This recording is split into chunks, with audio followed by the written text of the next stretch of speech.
long hair don't care. We're good to go. All right. Thank you for tuning in to Tall and Short with Tim and Tony. I'm Tony. And I'm Tim. We'll figure out how to do an intro later. We'll get it figured out. We'll get our people on it. What? That's just me. Yeah. Our people. Yeah.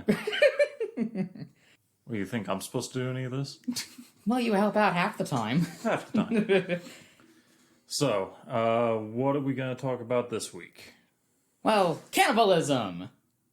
All right. Well, I was going to eat dinner, but a part of it. Yeah, that's not pepperoni on the pizza. oh, Yeah, no, we're going to talk about cannibalism, specifically a Native American creature known as the Wendigo. There are plenty of stories about this creature. God, there is so much mythos around this thing, and there's so many aspects to approach it with. I mean, there's obviously the pop culture and everything that's involved in, and then there's the actual mental disorder associated with it, and then there's the cryptid side of it. Oh, yep. So, which one did you want to tackle? Well, I think we should... Let's start off with some of the historical aspects of it. Okay. I mean, we've got the Native American tribes that... I looked into it just as much. The Wendigo is not just in one specific Native American tribe. Yeah. The Algonquian and the Ojibwe are good examples. Yeah. But the creature has also appeared in various others that, for the life of me, have escaped my mind. There's one that comes to mind, and this will tie into one of my favorite movies, Pet Sematary. Yes. The Micmacs. Absolutely. That movie still gives me the heebie-jeebies. Mm-hmm. They did way too good of a. And this is the 1980s version, not the remake. Not the new garbage one. Not the remake. This is the old one. The old one was creepy as sin. I think it's also because they had so limited computers or whatever that's why it's creepier, because it's more realistic. Yeah. In fact, the guy who was Pascal, the dead guy, he was in makeup even during lunch. So he said he said people didn't want to sit near him because he grossed them out so much. I mean, yeah. Yeah. But he was a really decent dude otherwise. Anyway, so the Wendigo, the monster, the myth, the legend, the historical side, right? Mm-hmm. Obviously, Native American legend that's been passed down generation to generation through stories, through word, very little written down about it, which is, I love that kind of stuff because it's always kind of hard to trace it back. Oh yeah, which then gives you the question of where did this start? Yeah, exactly. So, historically, the Wendigo was, I don't want to say an excuse, but the reasoning behind someone being lost in the Great Canadian North, which is where this whole thing originated from with these tribes, was the excuse for someone having to resort to cannibalism. Yeah. And trying to survive just getting through a blizzard or through one of these harsh winters. And Canadian winters are really harsh. We live down in a normally more temperate area, so our winters aren't nearly as bad, but even going just north to Chicago, their winters are rough. So going further deep into the Yukon, the Canadian Rockies, all of that up there, you are going to be under feet of snow. Yeah. This thing is supposed to represent human greed, obviously, and then tying in with gluttony and just basically falling back into a pure animalistic state and just eating to survive. Mm-hmm. But then once this spirit, this disorder, whatever you want to describe it as, sort of takes hold, that's it for you. You become the Wendigo. You become this bestial, werewolf-ish kind of creature, and you just keep eating. Yeah, you have an insatiable hunger. Yeah. You just want to eat everything in sight. Nothing will stop you. And it's even in modern societies, in these tribes, it's still referred to as a symbol of pure greed, pure gluttony, pure just... excess. Excess. And it's just...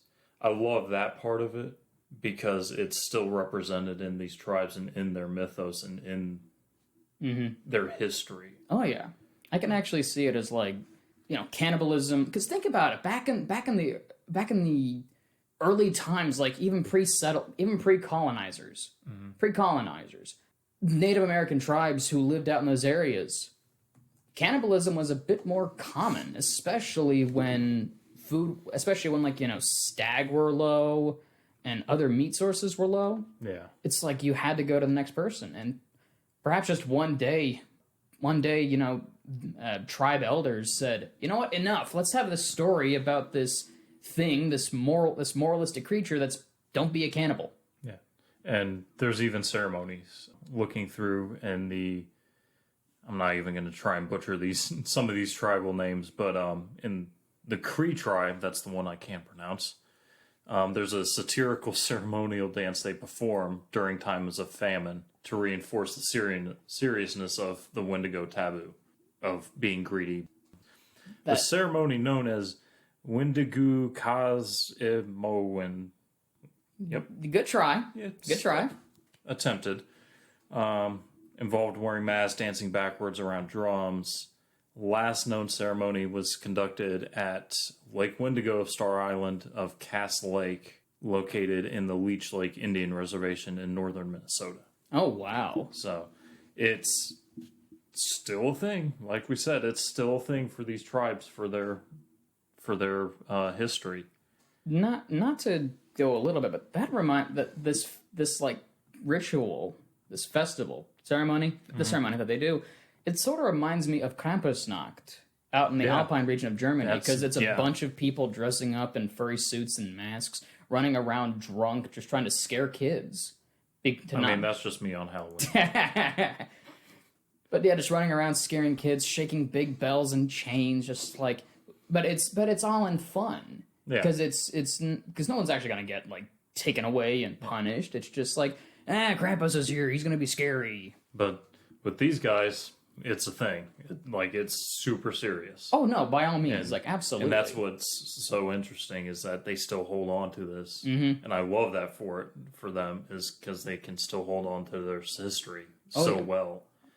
But the best documented incidents, sort of going into the psychosis of it, of the mental resorting to cannibalism, and becoming this Wendigo psychosis, as they refer to it. This Cree Native American named Swift Runner was accused of killing his wife and 5 of his 6 children, going from point A to point B, and resorted to cannibalism, and was found out, executed, and the whole thing. But they still believe to this day that this man was possessed by a Wendigo spirit. Mm-hmm. And that's why he resorted to killing his family. But he murdered his family in 1879. Doesn't have a date or anything, but he was arrested May 27th of the same year. So probably a month or two prior to, I imagine. And since you said it was May that he was arrested, 2 months ago would have been March, which would have still been a pretty rough part of winter. Yeah, it would have been the tail end. Yeah. So, but the methods he employed were shooting some of his family members and then actually hitting them with axes, skull side. Yeah. And then just cooking up the food. Dining out. You got Junior over a spit roast right now. Oh. No. Okay, yeah, that was dark even for me. I've actually got pictures of him. Yeah. He looks like a completely normal guy, except for the massive chain and ball and chain around his ankle. No kidding. Yeah. They've actually got a picture of some of the remains. I've got 2 skulls. I think I see a hip bone, a couple of leg bones. Mm-hmm. And he admitted willingly, without very little interrogation. He was like, "Yeah, I killed them." Well, most occasions, Wendigos, they're not liars. Yeah. But at the same token, it's like, what are you going to do?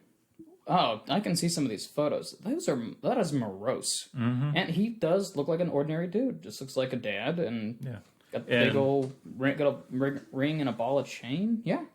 And he was actually and this is why the Wendigo spirit took him, allegedly, is they weren't that far away from a food source. They were less than 25 miles away from a post, a checkpoint. Yeah. For that kind of situation. And he just, I guess he either snapped or just thought they weren't going to make it and resorted to it. And that greed of not wanting to wait and just dying now is what the Wendigo spirit supposedly took over. Yeah, I can see that. Eventually he confessed, he was executed by authorities. There's so much to this article that I found. They'd actually never even performed an execution in this region of Alberta. So they had to build the entire hanging gallows. Yeah. Before they could even execute him. I don't even know where to start with some of the details of this guy. Well, I can always start at the beginning. Right. He was from the north end of the Edmonton area. Okay. He was over 6 foot tall, so he was in my height range. So he wasn't a small guy at all. And he didn't look like a small guy either. No. Like he looked like he was also like fairly sizable in weight class as well. Yeah. Nothing out. I mean, husband, father, normal guy. Didn't have any really weird things to him. But he actually came back to, I believe, where they left from Fort Edmonton, I believe. Yeah. They had started traveling out, and then the incident happened, and he actually came back to Fort Edmonton. And he was like, I don't know. You know, he tried to cover it up at first, like, I don't know what happened. They died in the snowstorm or something happened to him. But then he just came forward and said, yeah, Wendigo took over. Well, actually not yet. Uh-oh. Mounted police were tipped off by his in-laws, like, something's not right. You need to talk to him. You need to go figure out what happened. Yeah. They bring him out. They have him take them to their campsite and everything. And they had a small group of people go out to their last campsite. He willingly showed everything. The small grave near near the camp. His oldest son had actually died of natural causes, and they had buried him on site. Mm-hmm. But there were a bunch of bones scattered around the campsite. They actually found a fully intact skull, which I assume you probably saw a picture, was actually his wife's. And he admitted to it. Wow. And then they found another skull from one of his other children. Yeah, I saw those photos. And then he finally just confessed. Came clean. He said Wendigo had been haunting his dreams past 2 days prior to the incident happening. The spirit was telling him to kill the family, eat their bones, eat their flesh, all this stuff, all this macabre, horrible stuff. And he obliged the talking, or the voice in his head. Well, from what I've gathered with some stuff with Wendigos is that they are powerful, malevolent creatures. Yeah. They have sway over a lot. Yeah. And then once he finally, I guess, agreed to the terms and conditions of this idea, killed his wife first, ate her. Mm-hmm. His children he all started killing, and his younger brother, actually. Ugh. The spirit... The spirit / Swift Runner. Oof. I'm going to top your dark comment. Talk about a family man. The spirit hung Swift Runner's infant by the neck from a lodge pole and tugged at the baby's dangling feet. Oh my god. Ugh. Yeah. Okay. Yeah. Ay. Obviously, everything... They hauled him back to back into town after that confession with the evidence. Yeah, all the bones, everything. They sentenced him pretty much immediately. I imagine there wasn't much of a trial. Oh yeah, no, it was after that description. No, absolutely not. The trial began on August 8th, 1879. Judge and jury didn't view the Wendigo at the same light as the Cree Nation does. Because, we're white people. We don't believe in that. Yeah. They just saw him as a murderer. And he was like, yeah, I agree. Well, it's like if you were a werewolf and you couldn't control it. Yeah. It's like Yeah, put me out. Yeah, just like, please, silver bullet. But they erected the gallows at Fort Saskatchewan, and they sent him out to hang on December 20th at the tail end of 79. Yeah. It took over 2 hours for them to get everything put together. Oh, Lord. Because just misstep after mistake after whoopsie daisy. The Wendigo was furthering the pain. Yeah. One of the trestles wasn't nailed in properly, so it fell down. They had to put it back up. They had to...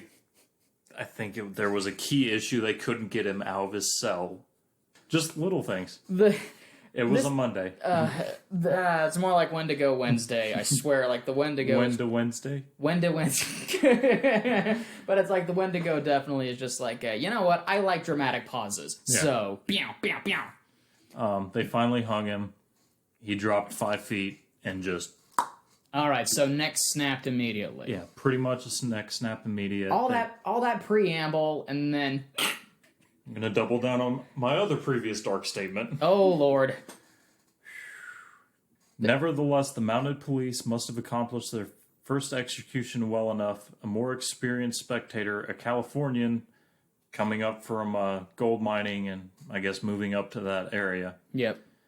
Commented, "That's the prettiest hanging I ever seen, and it's the 29th. Oh, Lord.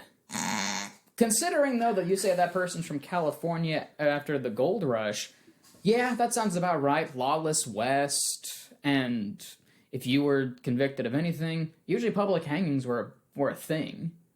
Yeah. So, but that sounds about right. He went up to Canada because there's gold in them there hills. Yeah. The funniest... serial killer's last words are always kind of interesting. Yeah. I've got his last words. Oh. Standing over the trap door, the Mr. Runner, Swift Runner, given the opportunity to address the large crowd that had gathered, about 60, 70 people that had never seen a hanging, except for California man. He openly acknowledged his guilt, saying, "Yes, I did do this. Yes, I am guilty. I am ready." He then thanked his jailers for their kindness, and then berated his guard for making him wait in the cold. I mean, it is December 20th in Alberta, Canada. Like, no wonder it took 2 hours. The Wendigo was out on the outskirts just messing up, because they're big prevalent in the winter. All sorts of stuff with this guy. I mean, they have a whole section just on the probably 20-minute trial. 20-minute trial. I imagine it couldn't have been much longer than that. I mean, he admitted guilt. I also don't know how, like, Canadian justice works. Because I don't know if it's a jury of your 12 peers like it is down here, or what it was like back then. Because when was this? The 1870s? Yeah. Late 1800s. Yeah, so definitely the judicial system back then definitely way different than how it is today. Yeah. Because if that happened today, it would have taken at least 2 weeks, and there would have been a lot of back and forth debate. So the sheriff that was supposed to basically give him his last rites was delayed by the snow and the weather. Of course. It was supposed to take place at 7:30 that morning, with less than half an hour to go. The crowd had taken the trap from the gallows and burned it as kindling. Then the hangman had forgotten to bring straps to bind the prisoner's arms. As the sheriff and the hangman were rushing to get put some more scaffolding back up, Swift Runner sat near one of the fires, joking and chatting, snacking on pemmican, some food of some nature. The noose still hanging around his neck, just waiting. What Marx Brothers nonsense is this? I could kill myself with the tomahawk and save the hangman further trouble. What? This is some Marx Brothers level nonsense. This is Mel Brooks level nonsense. Yeah, I was going to say, I get some Blazing Saddles vibes. It's like, hey, look at that. No news is good news. Ah. No news is good news. Well, yes. This just was a calamity after calamity of just leading up to the execution. Completely ignoring the fact that this man killed his entire family and ate them. Yeah, they're just chatting. They're just chatting with a killer. His last night before he was executed, he spent the night with a priest. Not in that way. Don't get weird. I know what it means to. He had his last God-given rights. Yeah. The whole Hail Mary, virtue saint, yada yada yada. The white man has ruined me, he said. I don't think their God could amount too much. I wonder if his last meal involved fava beans and a Chianti. I mean, yeah. Okay. But yeah, that was the most famous trial murder case, everything that I could find. I can see why. That just before the trial and everything, I mean, it's a horrid case. I mean, 5 out of 6 kids were killed at his own hands. Mm-hmm. Kills his wife, kills his younger brother, just slaughters, and they're like a couple hours walk away from a food source. Yeah, that always gets me. It always does drive me curious. What goes through someone's mind? What goes through someone's head when they kill another person and then consume their flesh? Like, what goes through their minds? That's always been something that's curious to me. Like, not even just about the Wendigo, just like whenever we hear about cannibals in true crime or news stories, or even stuff in film and television. It's always just curious, like, what drives them? It's always been a fascinating thing of mine. I feel like a good question would be barbecue or ketchup sauce. Oh. It gotta be ketchup, because apparently human tastes like pig. Barbecue, then. That's what I said, right? Barbecue? You said ketchup. Yeah, okay, but barbecue. You're great at this. You're doing great. Yeah. We're professionals. Yeah, professional idiots. There we go. I can agree with you on that one. But yeah, that was a ridiculous story that was true. I mean, he was executed. He was a human being. There were remains. Mm-hmm. All this stuff did happen. Now that offers me a question. So we've had a convicted Wendigo, mm-hmm. and he was captured. Do we have Wendigo hunters? Yes. That is a question I thought to ask. Yeah. I did find I think it was a Jerry Fiddler, I think. Maybe. Fiddler on the Roof? Fiddler in the Great White North. Okay, there we go. Well, it's technically America's roof. Yeah, Jack Fiddler. Sorry. There we go, Jack Fiddler. Oh, Jesus Christ. Alrighty. This name, his native name, from an OG Crete, I guess, merge. Yeah. I need another drink before I pronounce this thing. I did look his name up. Would you like me to assist you? No, you can go ahead and try. I want to hear how bad you butcher it. To anybody who is, a Native American speaker, especially if you're Algonquian, Ojibwe, or any, up north. We're so sorry. Yeah, we are very sorry. I'm usually pretty good at pronouncing names that are not English. I'm usually pretty good about that. Tony, is that 9 in that name? I feel like there should be a 9 in there or something. But Tony can attest on this one. Like, I'm pretty good about that. But but this is one I'm gonna have to get on about. So if I do butcher, I'm sorry. Jawuno Jizigo Gabao. Best I can do. Bless you. Or Mezzanine Mesnafino. He who stands in the southern sky. That's the translation. And that sounds way nicer. That's a lot easier than my butchering. That rolls off a lot easier on the tongue. Jack Fiddler was one of the very few and probably the most famous Wendigo hunter. Mm-hmm. So, most dangerous game? Big time most dangerous game, because you're going up against other humans, pretty much. That are possessed, allegedly. Allegedly. He was a Ogima, a chief chief and shaman. So he was top end of his tribe, of his group. And he hunted Wendigos for, I don't want to say pastime, but as his profession. We had discussed this a little bit earlier before. I think you said there were 14 confirmed air quotes, Wendigo kills he had under his belt. somewhere in that range. which is, one would argue, pretty impressive. A hunter's dozen. A hunter's dozen. That could be 14 for all we know.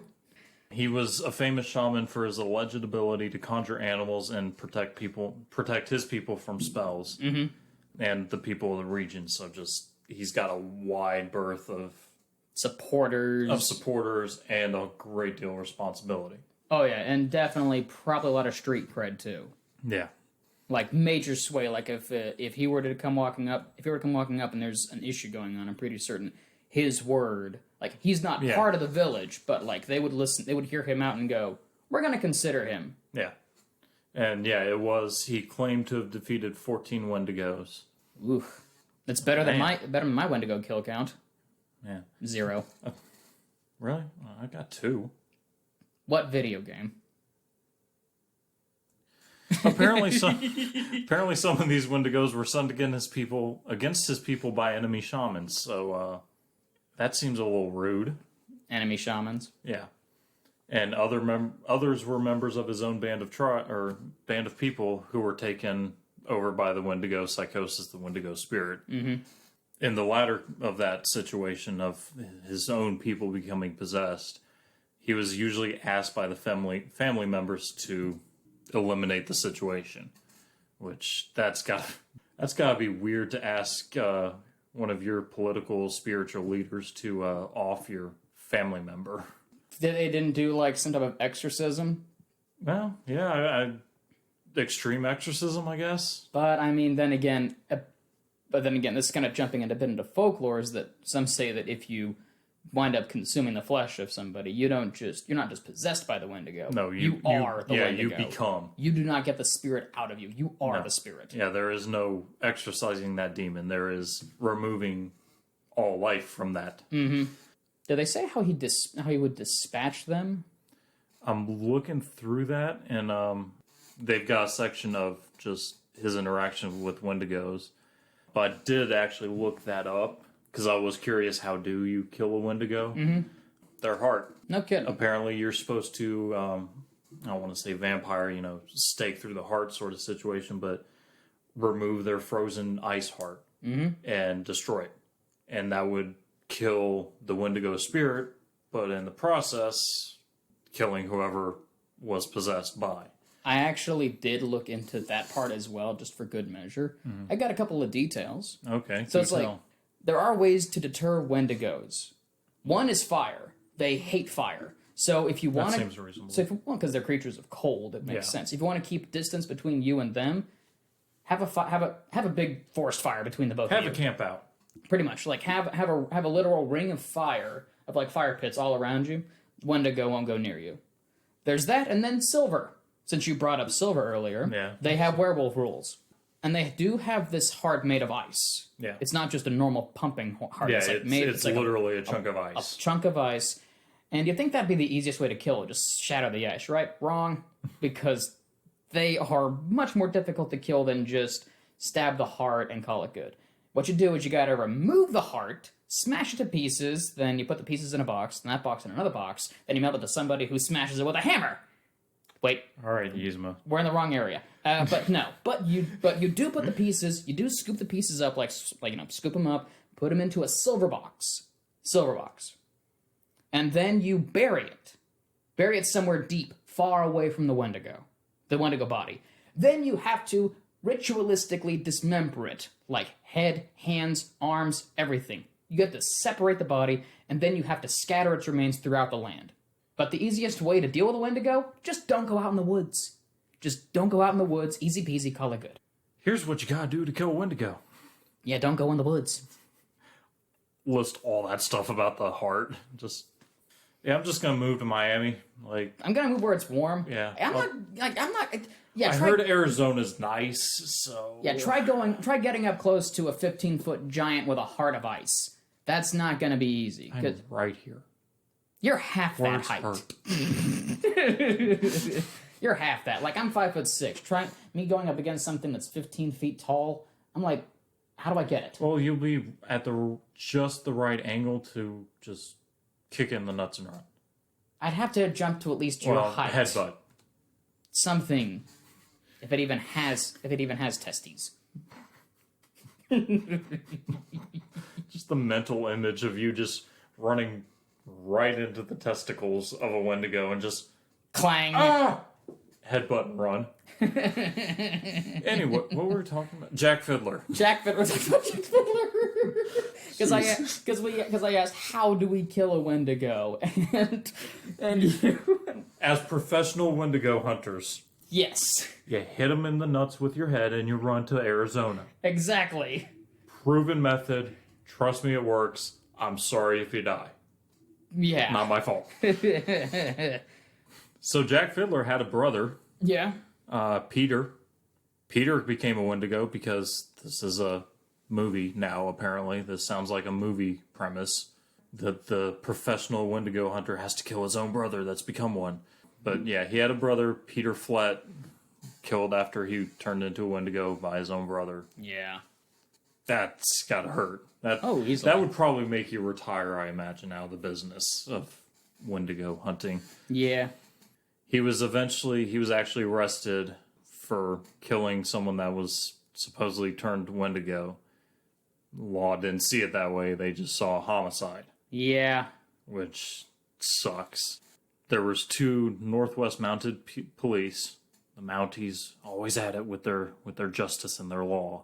I heard of Fiddler's powers and abilities to kill Wendigos. Went to his residence and arrested him on counts of murder for murder of I believe, Norman Ray. For murdering this Norman Ray guy. Yeah. Before leaving, the Mounties took an eyewitness and declared that each man must give up... What? Okay, hang on. What the heck?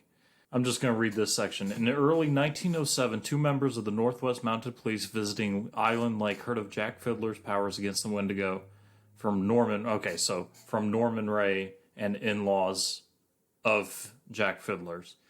Seeking to introduce Canadian law in the North, the Mounties went to Sucker Camp at Deer Lake and arrested Jack and Joseph Fiddler for murder. Mm-hmm. Before leaving, they took an eyewitness and declared that each man must give up any extra wives. Where's that from? Extra wives? Yeah. Oh.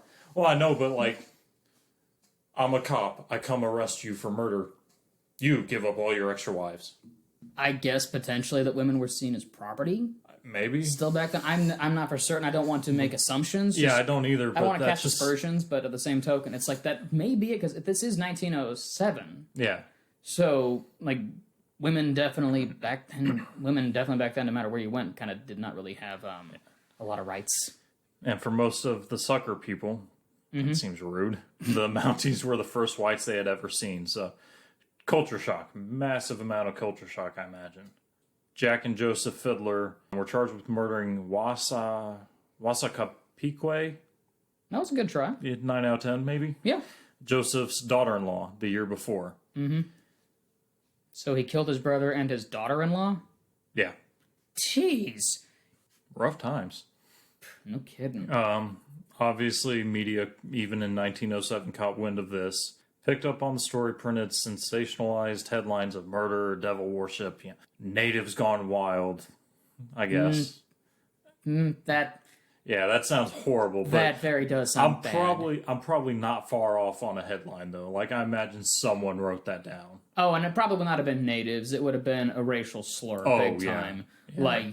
It would have been I don't want to actually say anything. I don't want to really say it either. No. It would have been really probably extremely brutal and horrible. Dehumanizing and very bad. Easily. September 30th, though. Good news, Jack Fiddler escaped captivity during a walk outside. A walk outside. He just was he took a walk and then was hang left and just walked away. Funny you say hang. Oh. Oh. He hanged himself nearby and was found dead later that day. Jeez. His brother Joseph still went on trial. Angus Ray, the eyewitness that the Mounties had picked up while grabbing these guys, yeah, testified that Wasakapique was killed while in deep pain and incurably sick, according to the custom of the people who are not aware of the Canadian law. Mm-hmm.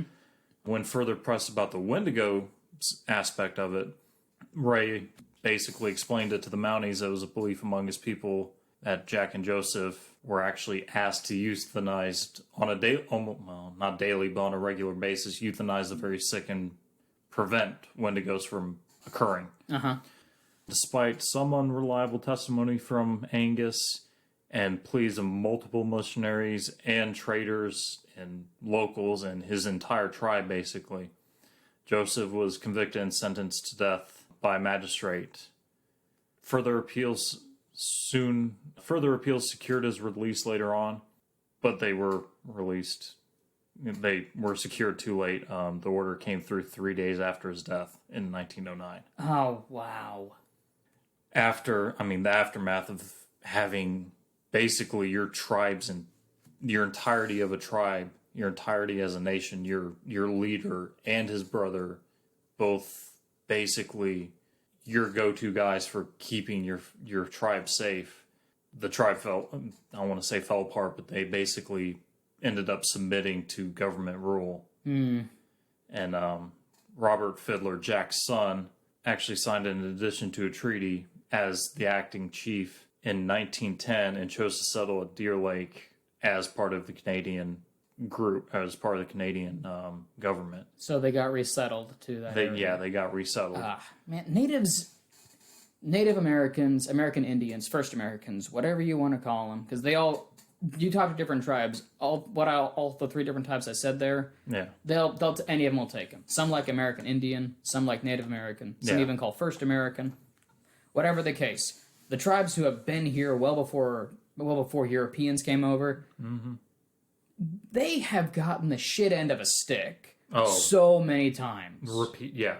Like not like the Canadians, the people who the Cree, yeah, right there. I mean, your leader's killed, your leader's brother is killed, who was basically his go-to second in command, and you're going to be set up at Deer Lake. And then it's like we had the 5 tribes from the east get sent to Oklahoma, and that right there, they've had nothing but wanton horrendousness against them. But I don't know how to phrase this, in the positivity of it, if there's any positivity to it, they have kept their culture very intact. That is always a good thing. The fact that they still had Wendigo ceremonial dances up until of late, it's got to say something about the resilience and the fortitude of these nations.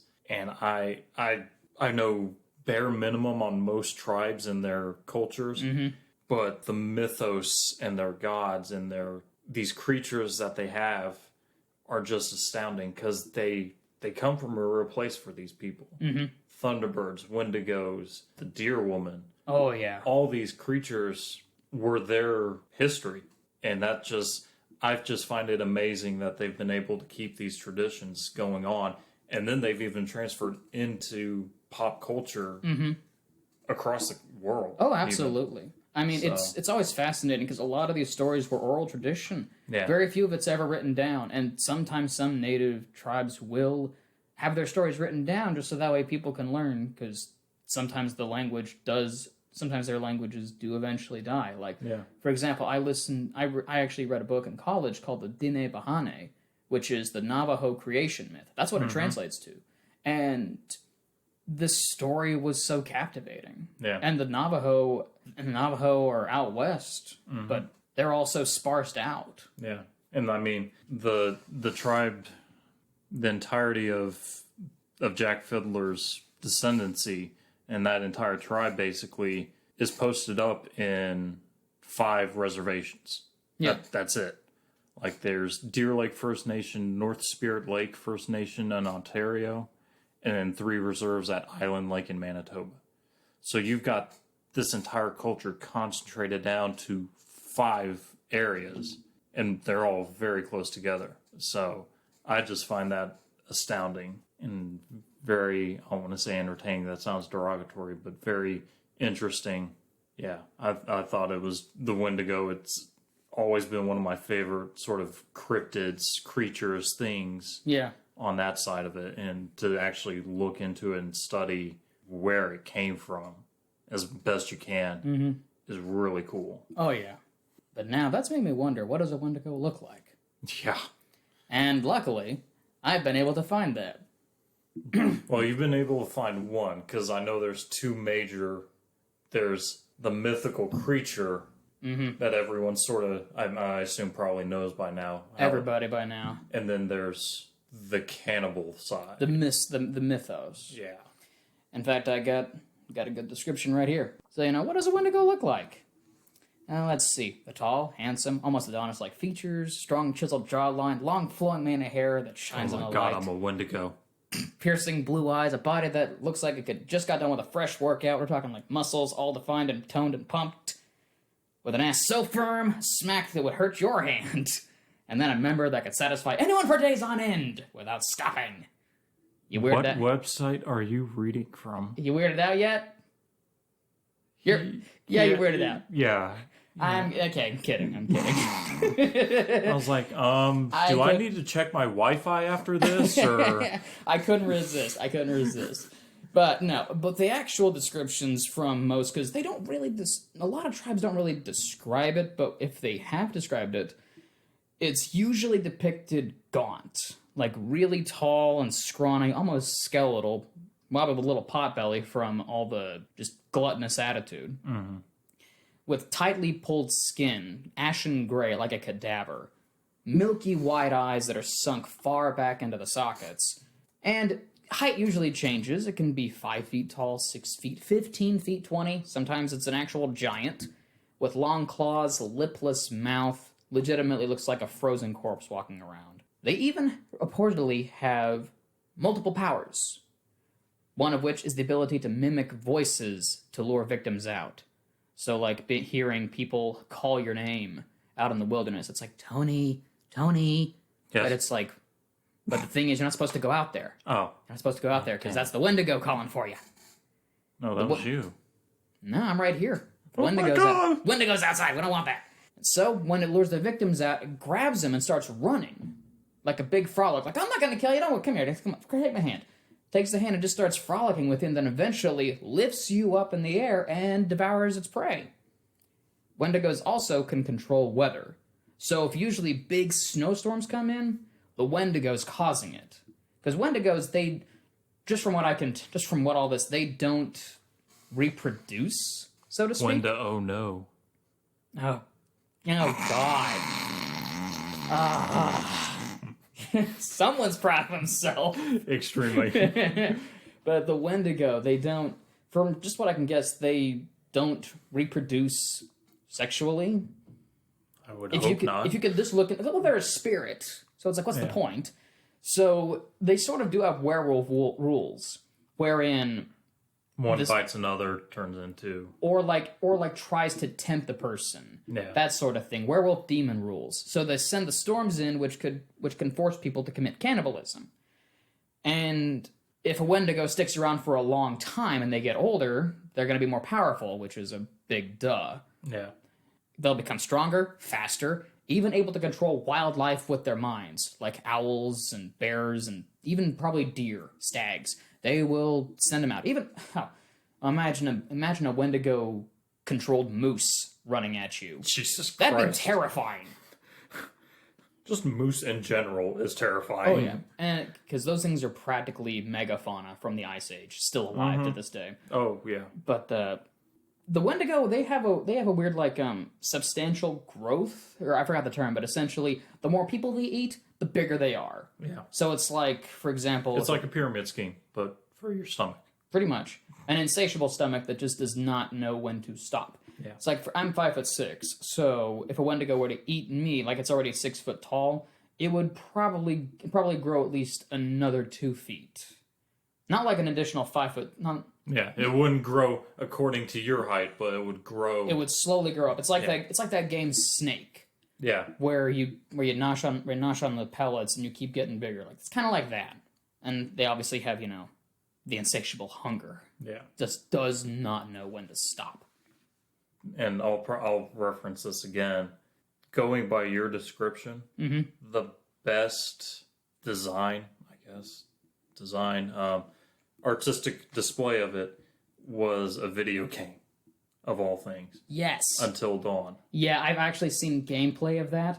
That was creepy. Yeah, and even, those are Wendigos. And even further, it takes place in, I think, it's like either Algernon Forest or it's a fictional forest. Yeah, but it's based off something, I'm sure. But it's based off an author who wrote about the Wendigo. Yep. But of course, this was an author back then, like the 18 to 1900s. So problematic language involving Native Americans. There were some edits, I'm sure, through translation. But yeah, it's problematic language. But yeah, I mean, I pulled up some pictures of those, and as you were describing, I was like, check. Yep. Yeah. Okay. Long, gaunt body, massive, just milky eyes, jagged teeth, long claws. It's like Dawn of the Dead meets Gollum from Lord of the Rings. Like, it's a zombified, extra long-limbed zombie. Yeah.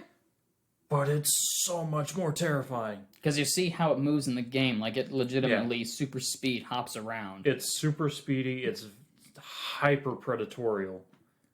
Just the way it motions. Because I've seen gameplay of it too. I want this game. I still just haven't gotten a chance to get it. It's on PlayStation, which is kind of why I don't have it. Exactly.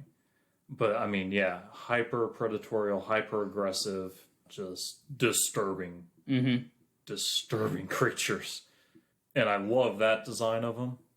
And I assume you're done sort of describing it. Well, describing it, yeah. I've got some stories, but I got some stories about like some people's encounters. Well, let me describe the other side of the coin. Absolutely. The more pop culture, the alternative to a Wendigo as a zombie golem is a completely different monster. It is this gigantic, almost like Forest Guardian-esque spirit. Monstrously big arms and claws. Big moose, sort of decaying moose skull, deer skull with antlers. Again, hyper-predatorial. Yes. Because of what it is. But this just evil presence of a thing. And the best description going that direction was actually a recent movie called Antlers. Yes, I have actually seen photos of that. And that, I mean, I saw that in the theaters, and I thought it was a great movie. I thought it was very entertaining. And it sticks somewhat to what a Wendigo is and how it comes to existence. Taking over someone's body and spirit, becoming cannibalistic, and then basically taking over, but they take it to a literal form. Yeah. And it sort of alien spawns out of the body of the person it's possessed with just, I can't even begin to describe. Well, dripping flesh, dripping blood out of the skull.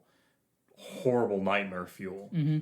It makes sense that they would keep with a lot of mythology because Guillermo del Toro had a hand in making the movie, right? Yes, he was one of the producers. And he is very much into dark fantasy and that sort of thing. He loves this type of stuff. So I mean, looking off and knowing who helped produce it, it looks like it belongs in Pan's Labyrinth or Hellboy. Oh yeah.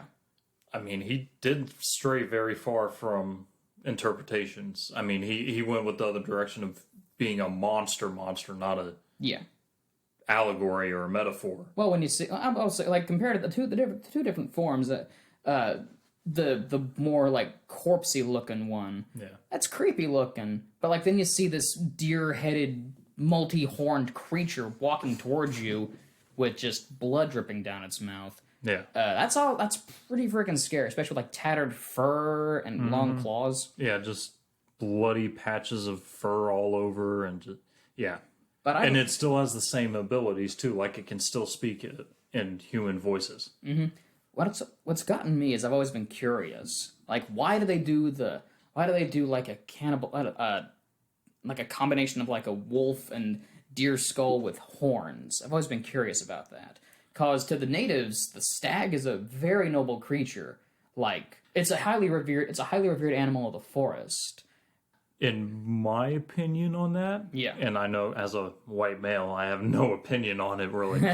But if I was to interpret it, it would be because cannibalism is such a perverse thing. It's taking one of the epitomes of holiness and goodliness in that culture and perversing it. That's a possibility. And then mixing it with one of the other hyper predatory things in the culture of being a wolf, a bear, or whatever, and combining that and just making this monster. Yeah. I mean, that's the only way to describe these things. One thing I could see on it, too, is the fact that what else is malevolent and has horns in most societies? Christianity's typical interpretation of Lucifer, the devil. Yeah. I can see why that would be, too, because especially with a lot of people who are unfamiliar with the Wendigo, if you see something that is big, hulking, scary with horns, that would easily be like, okay, yeah, that thing is clearly evil. Yeah, and even if you're an early European settler talking to these tribes and they describe this thing, you're going to apply what you know as evil at being the devil and just apply it to them, to their interpretation of evil. Aha, I found it. A lot of this modern interpretation of the Wendigo, where it's got the deer head and everything. It reminded me actually of an image I found on DeviantArt some years ago, and I had to look it back up. It's called Howl of the Wendigo, and this thing, it essentially reminds. It looks like the Thing, like an amalgamation of dead bodies to make the Wendigo.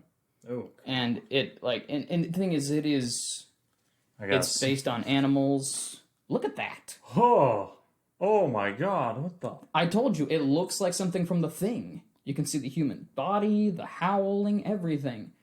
That right there is absolute nightmare fuel. Well, I'm sleeping with the lights on tonight. So, God, how long are we into this episode? Oh, we're about an hour, but the thing is going an hour and a half. I don't mind. Like Yeah. And this is before the edits. Yeah. So we're like 20 minutes. Yeah, we've got plenty of good content going on. I sort of wanted to touch on the pop culture and my favorite, because this is honestly cryptid-wise, like cryptozoologically-wise. Yeah. This is probably, the Wendigos are probably in my top 5 favorites to read about, study, learn about, because of its vast history. And like I said, the Until Dawn interpretation of the Wendigos is spot on.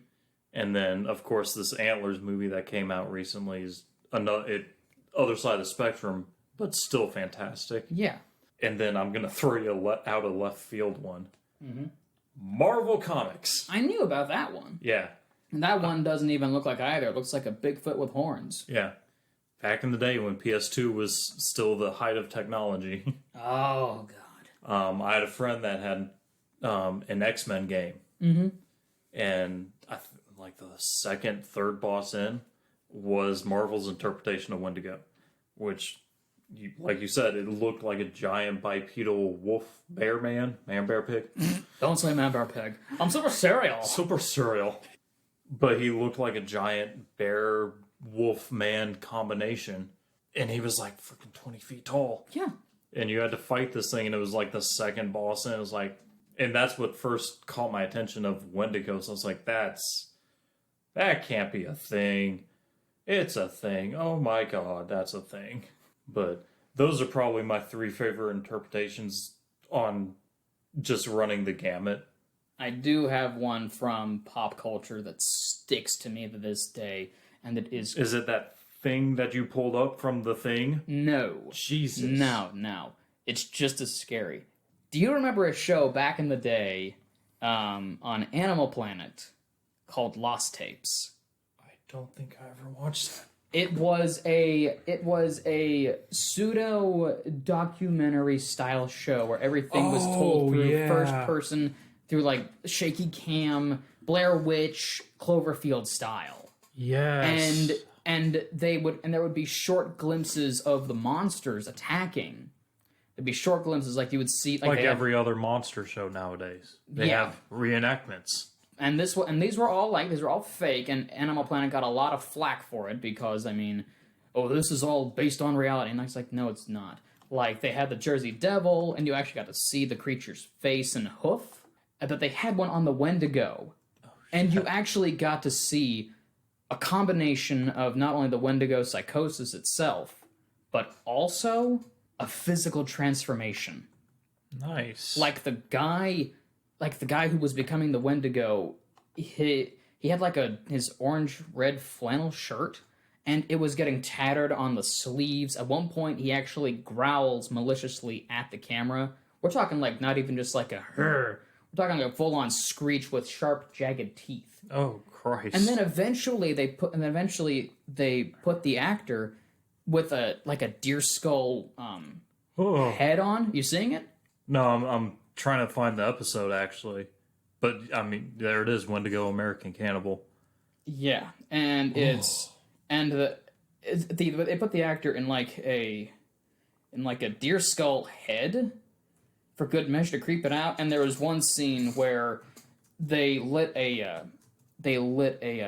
flare in the cave, and the Wendigo just perks up behind the flames. I remember that scared. And this was Animal Planet? That scared the hell out of me when I was a kid.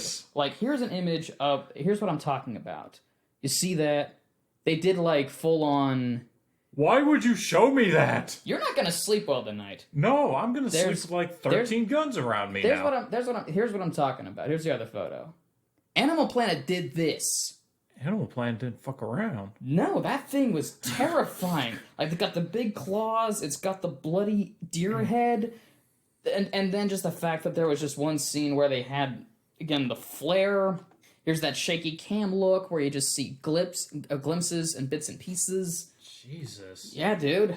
That thing was... Animal Planet's owned by Discovery? They are. I'm gonna have to get Discovery Plus and try to find this shit. If you can find it. They're... Jesus. Some of the more human-looking monsters like that could be done with men in suits, but then they did like a crack... CGI. Then they did a Kraken, and it was like television-level CGI, so you could tell. Yeah. It was just slightly off. My God, that's not real? And keep in mind, this is like, I think, 2007, 2008... 2010 is when the Wendigo episode aired. It's like in the late 2010s definitely is when it came out. So keep in mind the quality back then. God, 2010 was 12 years ago. I'm old. Oh, shut up. Shut up. You never watched that though? I'm surprised. I know, right? Well, I was busy watching Destination Truth. Fair enough, but I was also watching that at the same time because my stuff, Animal Planet was right underneath Sci-Fi. Yeah. So it was right there, so I could watch either. I think Animal Planet was like... I still remember Sci-Fi channels, like on DirecTV. And it was like channel 144 or something, and Animal Planet was like 184, I think. Ah, man. The weird things I remember. We had basic cable. So like Sci-Fi was 42, Animal Planet was 43. We didn't have satellite for a long time. Oh, you poor man. Pompish laugh. Yeah, Ned, if you ever get a chance to find those videos, you'll find clips online. You'll find the clips online. I'm sure I'll find all the horrifying things. Oh, yeah, they're going to definitely do the stuff that grabs people's attention. So I'm going to assume that was probably one of your favorite interpretations. Yes, in pop culture. Because it was a combination... It was a combination of both of our stuff. Like, you got to see the physical decay of him, but then the transformation, so to speak, with the bloody deer head. Want to hear some ghost stories about the Wendigo? Are they anything like those pictures you have shown me? No, I did look over some of them. God, there's one. The last one I do. I think I got 3 of them, 3 or 4. So I'm gonna go through them, and they all are. And we'll see how creeped out I am. 2 of them are for sure from the 18th and 19th century. Oh, shit. Like old time. Like, these are personal memoirs from people. And then the 3rd one is from Reddit. From the subreddit r/no-sleep. So. Why do you do this to me? The one time my wife is at home, my wife is away, and I am here all by myself. You son of a bitch. Oh, I tried. I don't have my wife here to protect me. You got your dogs. Have you... No. No, I don't. Okay, so our first story is from 1766. pre-America days, where Alexander Henry the Elder, probably because he may have had like a son afterwards called Alexander the Younger, the Junior. Is that how that works? Back then, it probably did. He was an independent fur trader who was known as a peddler. New Englanders and British, they would come back. They would go out into Canada and travel out west to seek it big in the fur trade because deer and beaver were big time. Beaver pelts were big into making boots, hats, gloves. I mean, who doesn't have a beaver hat? I don't. Yet. All right, Well, I'm not. I say that. I jokingly. I'm not ever going to get a beaver hat. No. But yeah. And so the event happened around the south end of Lake Superior. Okay. So this is recounted in Alexander Henry's 1809 autobiography, Travels and Adventures in Canada and the Indian Territories between the years 1760 to 1776. That's the title? That's the title. Jesus Christ. It's a word salad. They don't They don't compartmentalize it. There's cults out there, dude, whose title is like 20 words. They should just call it Tall Tales and Short Stories. Yeah, we got tall and short. So we're good to go. There you go. It's easy. Just make it easy. So here we go. Come on, Alexander. After being here a fortnight, we were joined by a body of Indians, flying, like ourselves, from famine. 2 days after, there came a young Indian out of the woods, alone, and reporting that he had left the family to which he belonged behind in a starving condition, and unable, from their weakly and exhausted state, to pursue their journey to the bay. The appearance of this youth was frightful, and from his squalid figure there issued a stench which none of us could support. His arrival struck our camp with the horror and uneasiness, and it was not long before the Indians came to me, saying that they suspected he had been eating human flesh, and even that he had killed and devoured the family, which he pretended to have left behind. Oh, Christ. These charges, upon being questioned, he denied, but not without so much equivocation in his answers as to increase the presumption against him. In consequence, the Indians determined on traveling a day's journey on his track, observing that they should be able to discover from his encampments whether he were guilty or not. The next day, they returned, bringing with them a human hand and skull. The hand had been left roasting before a fire, while the intestines, taken out of the body from which it was cut, hung fresh on a neighboring tree. The youth, being informed of these discoveries and further questioned, confessed the crime of which he was accused. From the account he now proceeded to give, it appeared that the family had consisted of his uncle and aunt, their 4 children, and himself. One of the children was a boy of 15 years of age. His uncle, after firing at several beasts of the chase, all of which he missed, fell into despondence, and persuaded himself that it was the will of the Great Spirit that he should perish. In this state of mind, he requested his wife to kill him. The woman refused to comply, but the 2 lads, one of them, as has been said, the nephew, and the other, the son of the unhappy man, agreed between themselves to murder him to prevent, as our informant wishes us to believe, his murdering them. Accomplishing their detestable purpose, they devoured the body, and famine pressing upon them still closer, they successively killed the 3 younger children, upon whose flesh they subsisted for some time, and with the part of which the parricides at length set out for the lake, leaving the woman, who was too feeble to travel, to her fate.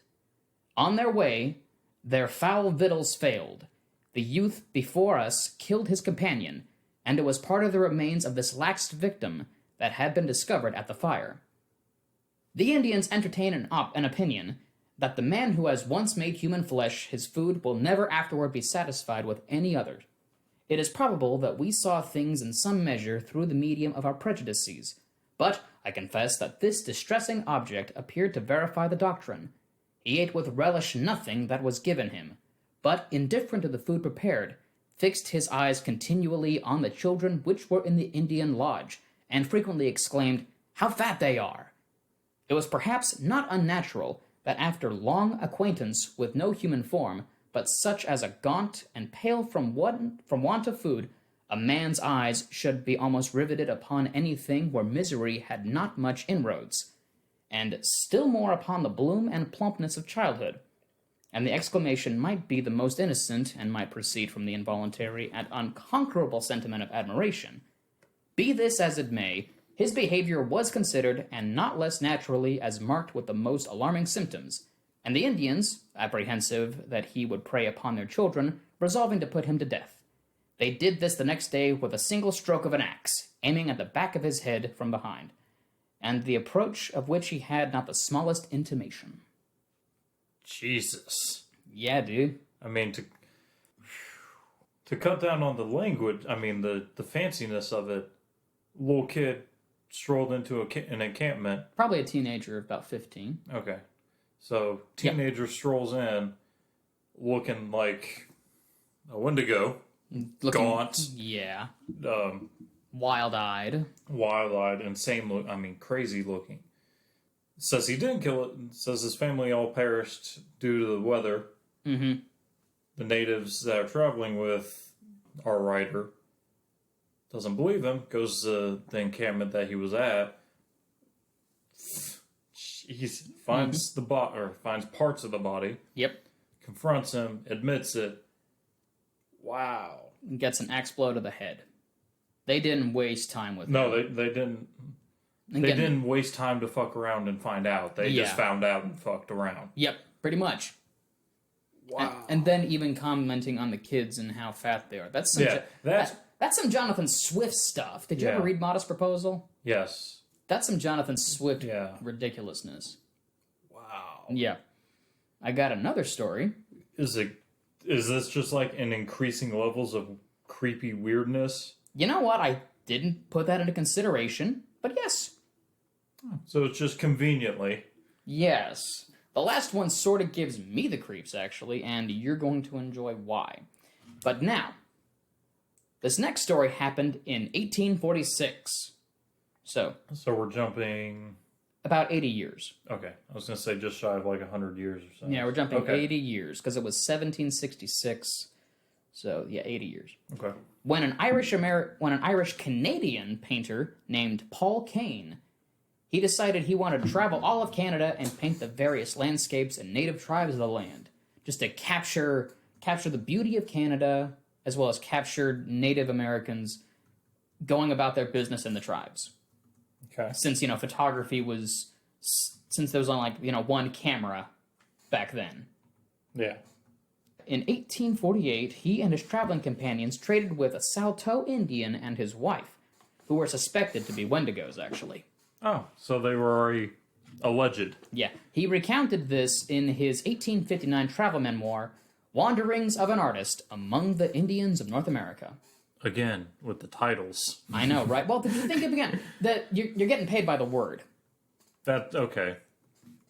And I'll keep in mind on this one, any problematic language or slurs, this is their wording, not mine. I am reading verbatim just because this is what it is. I want to... And I'm just looking up some of his artwork, and fantastic artist. Yeah. I just want to let that set aside for people. Like, this is not my language. There's problematic language from the 1840s. Always. There always has been.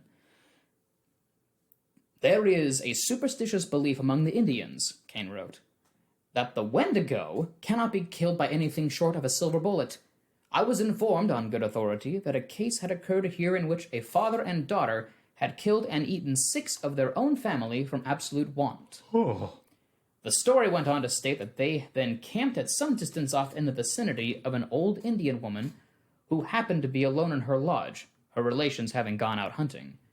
Seeing the father and daughter arrive unaccompanied by any other members of the family, all of whom she knew, she began to suspect that some foul play had taken place, and to feel apprehensive for her own safety. By way of precaution, she resolved to make the entrance of her lodge very slippery, and, as it was winter, and the frost severe, she poured water repeatedly over the ground as fast as it froze, until it was covered with a mass of smooth ice, and instead of going to bed, she remained sitting up in her lodge, watching with an axe in her hand. When, near midnight, she heard steps advancing cautiously over the crackling snow, and looking through the crevices of the lodge, caught sight of the girl in the attitude of listening, as if to ascertain whether the inmate was asleep. This the old woman feigned by snoring aloud.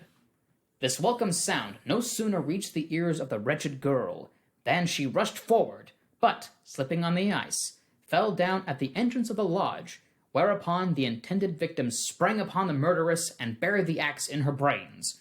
and, not doubting but the villainous father was near at hand, she fled with all her speed to a distance to escape his vengeance. In the meantime, the Wendigo father, who was impatiently watching for the expected signal to his horrid repast, crept up to the lodge and called to his daughter, hearing no reply.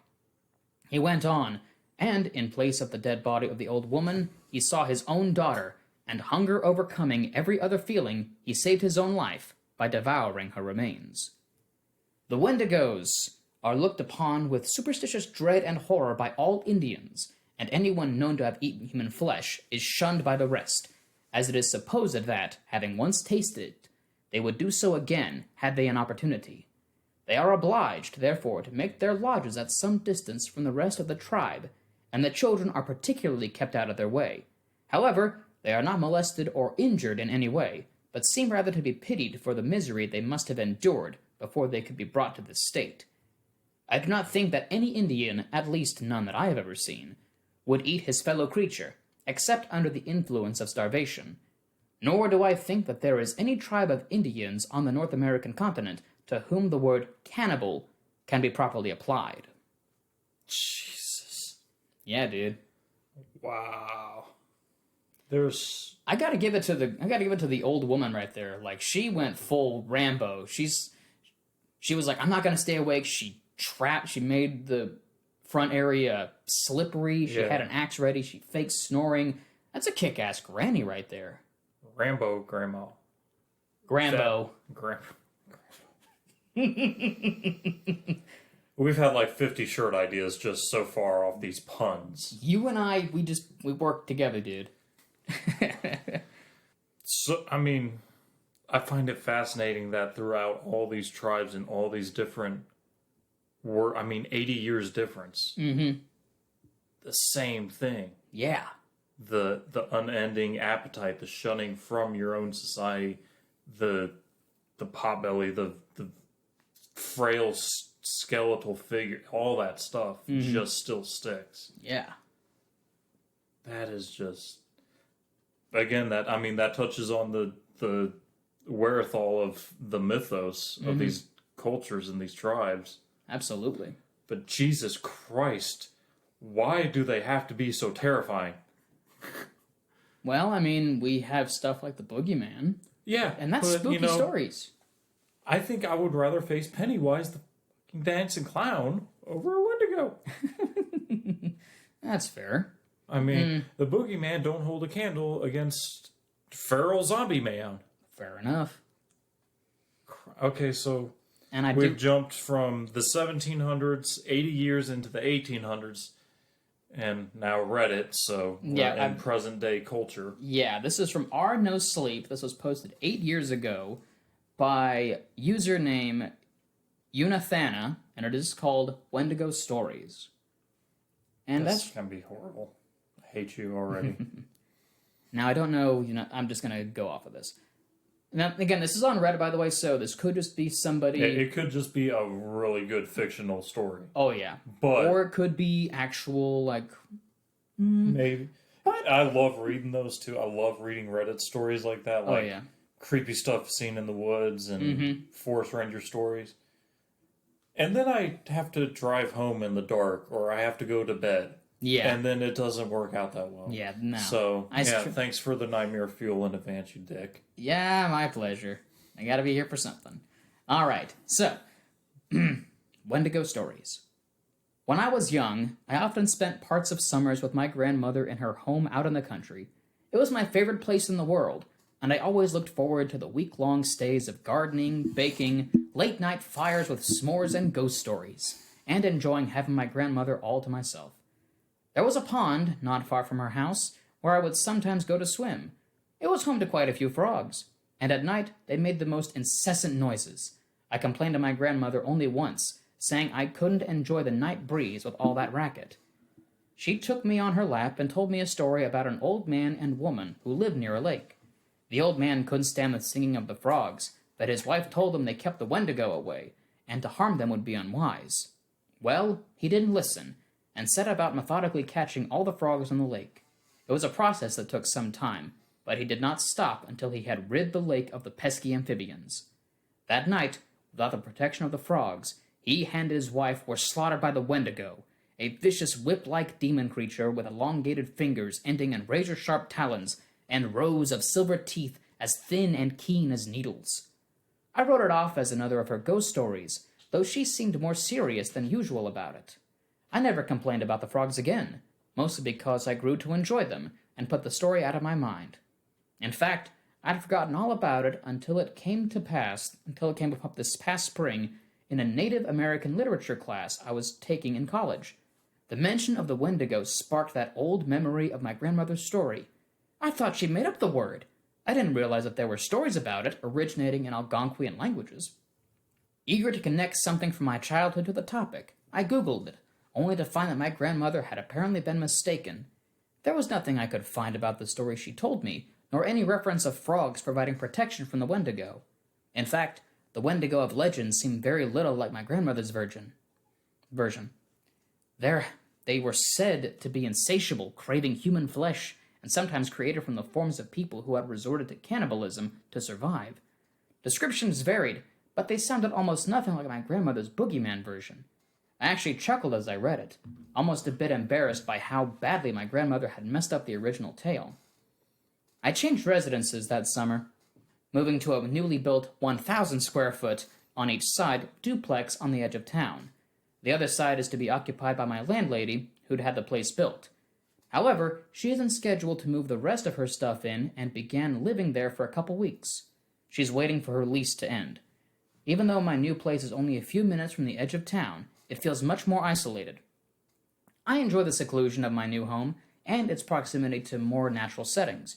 I'm surrounded by the woods, and from my patio, I can even see a pond beyond the carefully landscaped lawn, which is meticulously carved out from the surrounding woodlands. Just like the pond near my grandmother's house, the frogs have put up a ferocious racket lately. I prefer not to pay to run my air conditioning if I can help it, so I have every window open to catch a breeze. That means that I can hear them as clearly as if I were standing on the water's edge. It took a few days to get used to the noise, but I'm fine now, just like I was those summers when I was young. In fact, the noise had been comforting to me during the stress of the move. Tonight is different. I find myself standing in my living room, staring at where the pond is, though I can't see it in the dark. The air is eerily still and oppressively warm, but all my windows are shut, and I feel impossibly cold. I'd long since convinced myself that my grandmother's story had been a silly tale, a twisting of an old legend by irreverent storytellers. But for some reason, I have the most overwhelming sense of dread growing in the pit of my stomach. I don't know what to do. I'm trapped. Leaving my house means braving the darkness beyond my home, but I don't know if I'm going to be safe in here either. The frogs have stopped singing. And on that note... Jesus.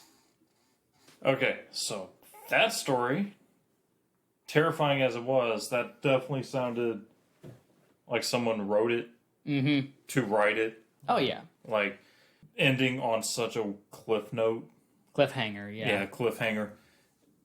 Definitely sounds manufactured, but damn if that's not a good one, though. I mean, it's on our No Sleep, so it was very appropriate. Definitely, yeah.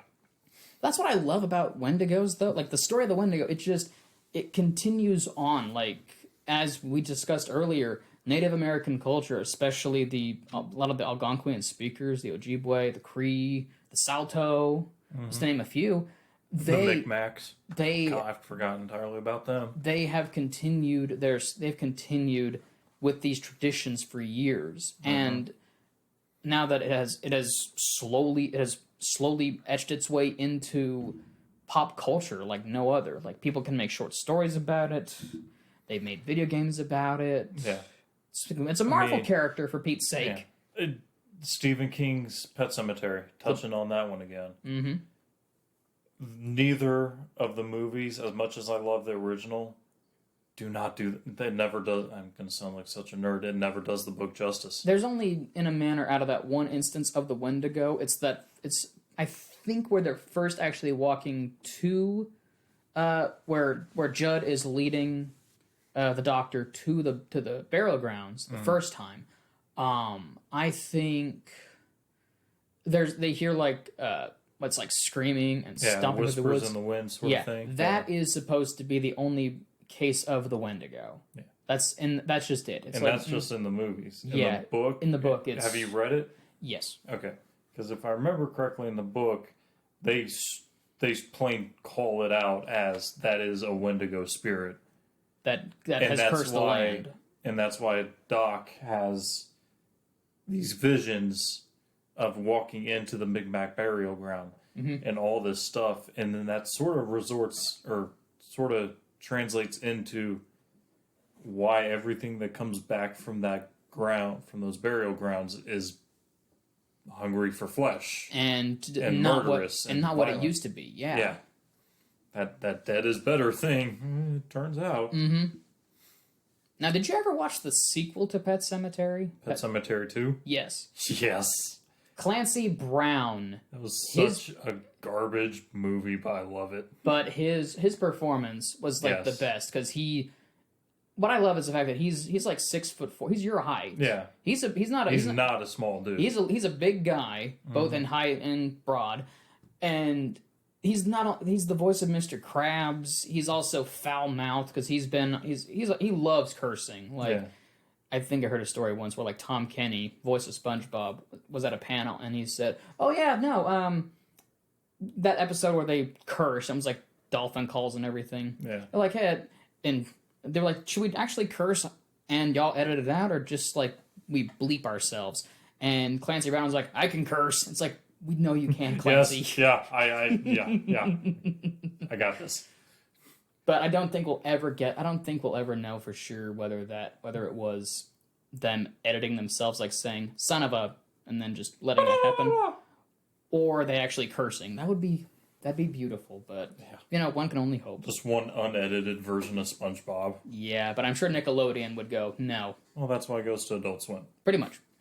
But yeah, I mean, Until Dawn, the video game, Marvel Comics, for Christ's sake, Stephen King, that Antlers movie. I know I keep coming back to that one. That one's just a perfect. It's just so recent. Yeah, all these different mediums from a spoken language story. I mean, I would put it up there with like Homer and the Odyssey and the Iliad and all these ancient Greek things, because it's still so long lasting. And I mean, like Reddit post no sleep. Yeah. Yes, exactly.